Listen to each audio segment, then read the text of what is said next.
Hello लोगोफोर खुलुमबाय आंनि गहेला बर' इउटिउब चेनेलाव नोंथांमोनखौ फिन खेबसेबाव बरायना लाग्रोनाय जाबाय। आं दिनै गोबाव समनि उनावहाय माने भिडिअ लाबोदों। माने गोबाव जाबायमोन आं ब्लग बानायिया, ओमफ्राय गोसो जायाखैमोन आरोखि बानायनो, मानो होनबा आंखौ सापर्ट होआखै लोगोफोरा, माने आंनि भिडिअखौ नायाबाथ' बानायनो मोजां मोनाना। बेनिखायनो नोंथांमोनहा आंखौ जेब्लायबो सापर्ट होबाय था, जाहाथे आं भिडिअ बानायनो गोसो जायो। बेनिखायनो दिनैनि भिडिअआ जाहैबाय माने जोंना क'क्राझार डिस्ट्रिक्टआव साइन्स सेन्टार दङ ना, बा स्पर्ट्सनि थाखाय माने दा गोदान जयनिंनि थाखाय 20 तारिख आरो 21 तारिख आगस्टनि 20 तारिख 21 तारिखआव सेलेक्सन जागोन। बेहाय नोंथांमोनहा सोरबाफोर गेलेनो गोसो गुदुं दंबा, बा सोरबा गावनि बिदा बिनानाव बा फंबायमोनखौ गेलेहोनो गोसो दङबा नोंथांमोनहा बाहाय बाहागो लानो हागोन। आरो बेयावहाय डकुमेन्ट्स बिदों, date of birth certificate, caste certificate आरो फट'कपि, पासपर्ट फट'कपि, ओमफ्राय मेडेल सार्टिफिकेट। ओमफ्राय मेडेल सार्टिफिकेटखौथ' साफ्रोमबो मानसिया मोनखाया नालाय, बेनिखायनो बेखौ कनसिडार होयो। थ' नोंथांमोनहा सोरबाफोर जुदि सेलेक्सन होनो गोसो दङबा 20 तारिख आरो 21 तारिख आगस्टआव नोंथांमोनहा होफैनो हागोन आरो सेलेक्सनखौ। ओमफ्राय बेयावहाय गोबांथा इभेन्ट दङ। आङो माबाखौ माबायाव होना होगोन, शेड्युल्सखौ होना होगोन, जेनेबा मा इभेन्ट्स दं बेखौ। आरो बिदिनो काबादि, फुटबल, बक्सिं, उसु, आर्सारि, बे गासिबो इभेन्टफोरा दङ आरो।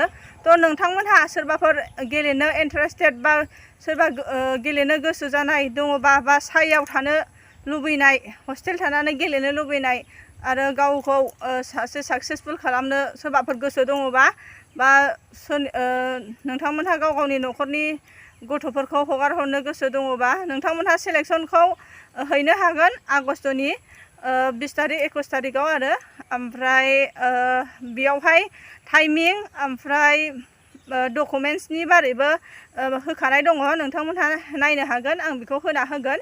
ओमफ्रायथ' दिनैनि भिडिअआ बेनो लोगोफोर। ओमफ्राय सायाव थायोबाथ' नोंथांमोनहा मिथिखायो इन्टारनेसनेल आरो नेसनेलनि थाखाय गोबां सुबिदा दङ आरो एनि टाइम प्रेक्टिस जायो। सासे मोजां मानसि जानायाव माने बहुद मोजां मानसि, सासे गावखौ गावनि लाइफखौ दाफुंनो थाखाय सायाव माने बहुद सुबिदा। थ' बेखौनो आं नोंथांमोननो शेयार खालामनो लुबैनायखाय ओमफ्राय आं खोन्थाबाय आरो। माने सोरबा मोनथिखाबायबो जानो हागौ, खिन्थु बांसिनानो मानसिया मोनथिया जे सायाव गोदान जयेन लागोन होननानै। ओमफ्राय बिदिनो आंनाव गोबां मानसिया सोंहरो फन हरनानै सेलेक्सन टाइमाव, बा जों सेलेक्सन हैनो हागोन ना हाया बिदि होननानै आरो। ओमफ्राय सोरबा नों थांगोन नामा बिदि होननानै सोंहरो। थ' लोगोफोर आङो थांनाया बेखौ आं बुंथ'नो हाया, मानो होनबा दा बेबि दङना आंना। थ' आं थांगोनखौ आं बुंथ'नो हाया। आरो सोरबा रायज्लायनानै होनो थिनो, खिन्थु आं सासे गेलेग्राबाबो आं रायज्लायना होनो हाया, मानो होनबा बिसोर गावसोरसो माने गावसोर सेलेक्सन खालामनानै बे सेलेक्सननि पेपारा गुवाहाटियाव थाङो, गुवाहाटिनिफ्राय बिदिनो दिल्लीयाव थाङो, दिल्लीनिफ्रायसो आरो गुवाहाटिसिम माने फाइनाल रिजाल्टआ फैयो, बेनिफ्रायसो जोंनि क'क्राझाराव होबाबो गोजौआवहाय माने गोजौआवसो पेपारा थांखायो। नोंनि फिजिकेल फिट आरो नोंनि डकुमेन्ट्स नायनानैसो सेलेक्सन बानायगोन आरोखि। ओमफ्राय थ' लोगोफोर बेनोसै, आं बेखौनो नोंथांमोननो खोन्थादों। थ' नोंथांमोनहा सोरबा इन्टारेस्टेड दंबा, गेलेनो गोसो जानाय दंबा, गावखौ साक्सेसफुल खालामनो गोसो दङबा नोंथांमोनहा आगस्टनि 2021आव नोंसोरो सेलेक्सनखौ हैनो हागोन। ओमफ्राय बेनि शेड्युल माबाखौ आङो होना होखागोन। थ' नोंथांमोनहा नायबानो जाबाय, आं फट'खौ होना होगोन। थ' थेंक इउ लोगोफोर, जेब्लायबो आंखौ सापर्ट होबाय था, जाहाथे आं भिडिअ बानायनो गोसो जायो। दासान्दि आङो भिडिअखौ बानायाखैमोन, बिराद गोबाव जाबायमोन, मानो होनबा आंनाव भिउसआनो बाराया, ओमफ्राय साबसक्राइबबो बाराया, माने गोसोआनो जायाखै बानायनो।